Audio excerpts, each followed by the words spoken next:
ঢাকা-টাঙ্গাইল মহাসড়কের এলেঙ্গায় সাসেক ২ প্রকল্পের পাইপলাইনের সময় তিতাস গ্যাসের সঞ্চালনের লাইন ফেটে গেছে। এতে করে টাঙ্গাইলে প্রায় ১৮,০০০ গ্রাহকের গ্যাস সরবরাহ বন্ধ রয়েছে।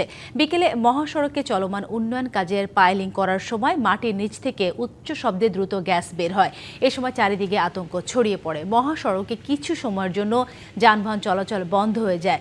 তিতাস গ্যাস এলেঙ্গা শাখার সিনিয়র টেকনিশিয়ান সন্তোষ কুমার সূত্রধর বলেছেন, গ্যাস বের হওয়া বন্ধ করা হয়েছে। পাইপটি ফেটে যাওয়ায় এলেঙ্গা ও টাঙ্গাইলের একটি অংশে প্রায় ১৮,০০০ গ্রাহকের গ্যাস সরবরাহ বন্ধ রয়েছে। এছাড়া নিরাপত্তার জন্য যানবাহনকে ধীর গতিতে চলাচল করতে বলা হয়েছে।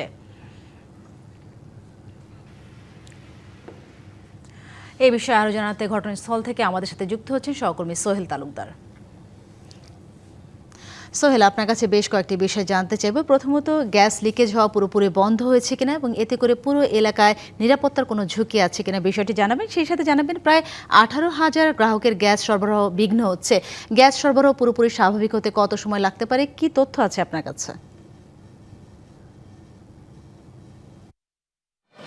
সাথী, শুরুতে আপনার প্রশ্নের উত্তর দিয়ে রাখি যে এটি যখন গ্যাস লিকেজ হয়, আপনি জানেন যে বিভিন্ন সঞ্চালন লাইনের যে চাবি বা নিরাপত্তাজনিতভাবে বন্ধ করে রাখা যায়, তেমনটি এটি আশিকপুরের যে স্থানটি রয়েছে সেখান থেকে এই গ্যাস লিকেজ হওয়ার পরে সেটি বন্ধ করা হয়। আমি যদি যে স্থানটিতে এটি হয়েছিল এটি যদি দেখাতে পারি, যে মহাসড়কের যেটি চলমান যে কাজ, ঢাকা-টাঙ্গাইল মহাসড়কের এলেঙ্গা বাসস্ট্যান্ড এলাকায় প্রায় মাটির ২০ ফুট গভীরে আপনি পাইপটি যদি আমরা দেখাতে পারি আমাদের দর্শকদের, যে ২০ ফুট পাইপে যে সাদা যে অংশটি দেখছেন, এটি মূলত পাইলিং করার সময় উন্নয়ন সাসেক ২ প্রকল্পের পাইলিং করার সময় এটি ফেটে গিয়ে গ্যাস যে লিকেজ হয় এবং লিকেজের ফলে স্থানীয়দের মধ্যে যে একটি উচ্চ শব্দ এবং বিকট শব্দে ফলে কিন্তু আতঙ্ক ছড়িয়ে পড়ে। এবং কিছু সময়ের পরেই কিন্তু যে তিতাস কর্তৃপক্ষ খবর পেয়ে তারা এটি গ্যাসের যে সঞ্চালন যে লাইনটি রয়েছে এই লাইনটি দিয়ে যে সমস্ত যে পাইপ গিয়েছেন সেটি তারা বন্ধ করে দেন।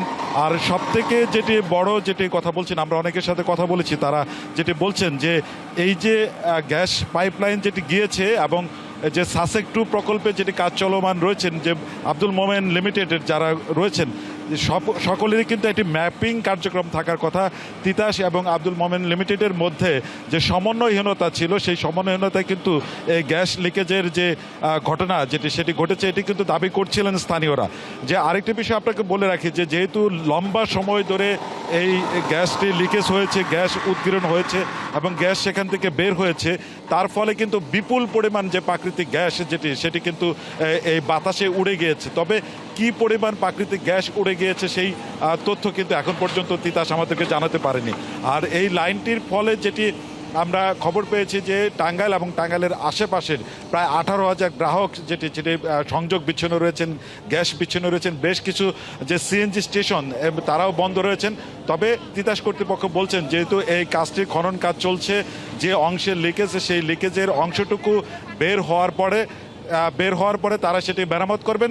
তাতে বলা যাচ্ছে যে ১০ থেকে ১২ ঘন্টা পর গ্যাসের এই যে সঞ্চালন যে অবস্থা সেটি স্বাভাবিক হতে পারে বলে তারা জানিয়েছেন। ধন্যবাদ সোহেল আপনাকে।